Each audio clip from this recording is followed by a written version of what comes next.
Wonder by R.J. Palacio. High school. What I always loved most about middle school was that it was separate and different from home. I could go there and be Olivia Pullman, not Via, which is my name at home. Via was what they called me in elementary school, too. Back then, everyone knew all about us, of course. Mom used to pick me up after school, and August was always in the stroller. There weren't a lot of people who were equipped to babysit for Auggie, so Mom and Dad brought him to all my class plays and concerts and recitals, all the school functions, the bake sales and the book fairs. My friends knew him. My friends' parents knew him. My teachers knew him. The janitor knew him. "Hey, how you doing, Auggie?" he'd always say, and give August a high five. August was something of a fixture at PS 22. But in middle school, a lot of people didn't know about August. My old friends did, of course. But my new friends didn't. Or if they knew, it wasn't necessarily the first thing they knew about me. Maybe it was the second or third thing they'd hear about me. "Olivia? Yeah, she's nice. Did you hear she has a brother who's deformed?" I always hated that word, but I knew it was how people described Auggie. And I knew those kinds of conversations probably happened all the time out of earshot. Every time I left the room at a party or bumped into groups of friends at the pizza place. And that's okay. I'm always going to be the sister of a kid with a birth defect. That's not the issue. I just don't always want to be defined that way. The best thing about high school is that hardly anybody knows me at all. Except Miranda and Ella, of course. And they know not to go around talking about it. Miranda, Ella, and I have known each other since the first grade. What's so nice is we never have to explain things to one another. When I decided I wanted them to call me Olivia instead of Via, they got it without my having to explain. They've known August since he was a little baby. When we were little, our favorite thing to do was play dress-up with Auggie. Load him up with feather boas and big hats and Hannah Montana wigs. He used to love it, of course, and we thought he was adorably cute in his own way. Ella said he reminded her of E.T. She didn't say this to be mean, of course, though maybe it was a little bit mean.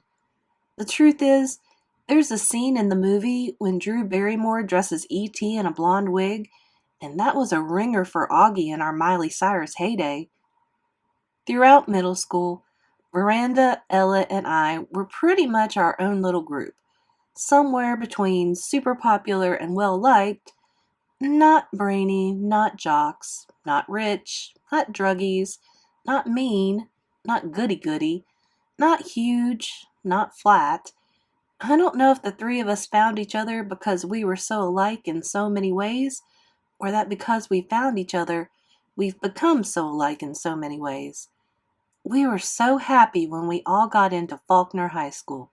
It was such a long shot that all three of us would be accepted, especially when almost no one else from our middle school was. I remember how we screamed into our phones the day we got our acceptance letters. This is why I haven't understood what's been going on with us lately. Now that we're actually in high school, it's nothing like how I thought it would be. Major Tom. Out of the three of us, Miranda had almost always been the sweetest to August, hugging him and playing with him, long after Ella and I had moved on to playing something else. Even as we got older, Miranda always made sure to try to include August in our conversations. Ask him how he was doing, talk to him about Avatar or Star Wars or Bone or something she knew he liked. It was Miranda who had given Auggie the astronaut helmet he wore practically every day of the year when he was 5 or 6. She would call him Major Tom, and they would sing Space Oddity by David Bowie together. It was their little thing. They knew all the words and would blast it on the iPod and sing the song out loud. Since Miranda's always been really good about calling us as soon as she got home from summer camp, I was a little surprised when I didn't hear from her. I even texted her, and she didn't reply. I figured maybe she had ended up staying in the camp longer. now that she was a counselor. Maybe she'd met a cute guy. Then I realized from her Facebook wall that she'd actually been back home for a full 2 weeks. So I sent her an IM and we chatted online a bit, but she didn't give me a reason for not calling, which I thought was bizarre. Miranda has always been a little flaky, so I figured that's all it was. We made plans to meet downtown, but then I had to cancel because we were driving out to visit Tata and Papa for the weekend. So I ended up not seeing either Miranda or Ella until the first day of school, and I have to admit, I was shocked. Miranda looked so different. Her hair was cut in this super cute bob that she dyed bright pink of all things, and she was wearing a striped tube top that A, seemed way inappropriate for school, and B, was totally not her usual style. Miranda had always been such a prude about clothes, but here she was, all pink-haired and tube-topped. But it wasn't just the way she looked that was different. She was acting differently, too. I can't say she wasn't nice, because she was, but she seemed kind of distant, like I was a casual friend. It was the weirdest thing in the world. At lunch, the three of us sat together like we always used to, but the dynamics had shifted. It was obvious to me that Ella and Miranda had gotten together a few times during the summer without me, though they never actually said that. I pretended not to be at all upset while we talked, though I could feel my face getting hot, my smile being fake. Although Ella wasn't as over the top as Miranda, I noticed a change in her usual style too. It's like they had talked to each other beforehand about redoing their image at the new school, but hadn't bothered to clue me in. I admit, I had always thought I was above this kind of typical teenage pettiness, but I felt a lump in my throat throughout lunch. My voice quivered as I said, "See you later," when the bell rang. After school. "I hear we're driving you home today." It was Miranda in 8th period. She had just sat down at the desk right behind me. I had forgotten that Mom had called Miranda's mother the night before to ask if she could drive me home from school. "You don't have to," I answered instinctively, casually. "My mom can pick me up." I thought she had to pick Auggie up or something. It turns out she can pick me up afterward. She just texted me. "Not a problem." "Oh, okay.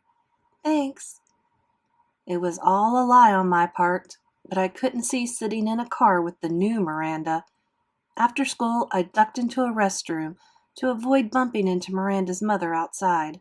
Half an hour later, I walked out of the school, ran the 3 blocks to the bus stop, hopped on the M86 to Central Park West, and took the subway home.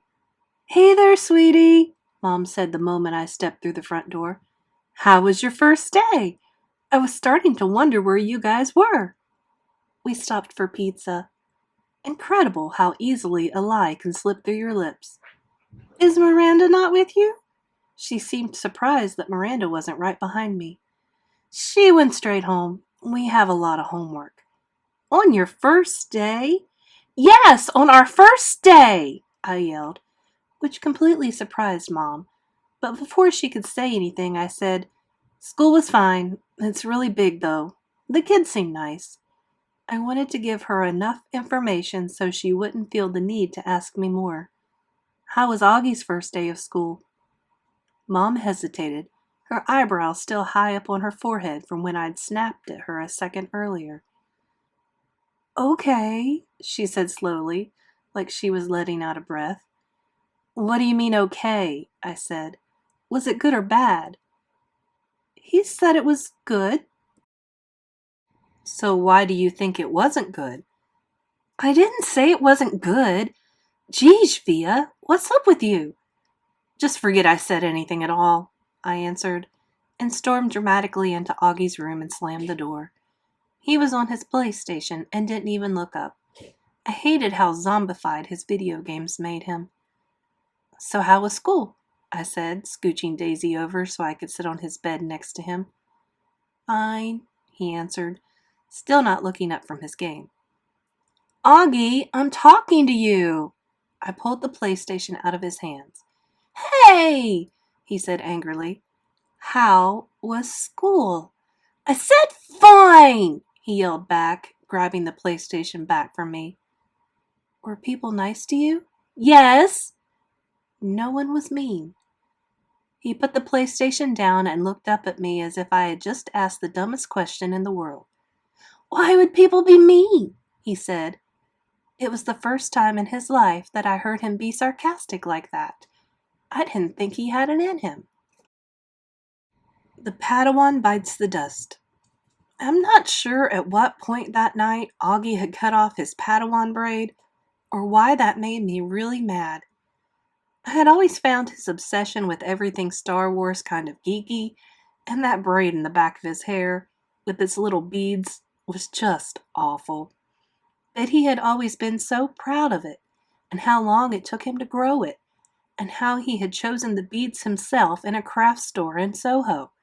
He and Christopher, his best friend, used to play with lightsabers and Star Wars stuff whenever they got together, and they had both started growing their braids at the same time. When August cut his braid off that night, without an explanation, without telling me beforehand, which was surprising, or even calling Christopher, I was just so upset I can't even explain why. I've seen Auggie brushing his hair in the bathroom mirror. He meticulously tries to get every hair in place. He tilts his head to look at himself from different angles, like there's some magic perspective inside the mirror that could change the dimensions of his face. Mom knocked on my door after dinner. She looked drained, and I realized that between me and Auggie, today had been a tough day for her, too. "So you want to tell me what's up?" she asked nicely, softly. "Not now, okay?" I answered. I was reading. I was tired. Maybe later I'd be up to telling her about Miranda, but not now. "I'll check in before you go to bed," she said, and then she came over and kissed me on the top of my head. "Can Daisy sleep with me tonight?" "Sure, I'll bring her in later." "Don't forget to come back," I said as she left. I promised. But she didn't come back that night. Dad did. He told me Auggie had had a bad first day, and Mom was helping him through it. He asked me how my day had gone, and I told him fine.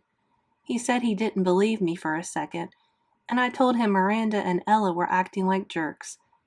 I didn't mention how I took the subway home by myself, though. He said nothing tests friendship like high school, and then proceeded to poke fun at the fact that I was reading War and Peace.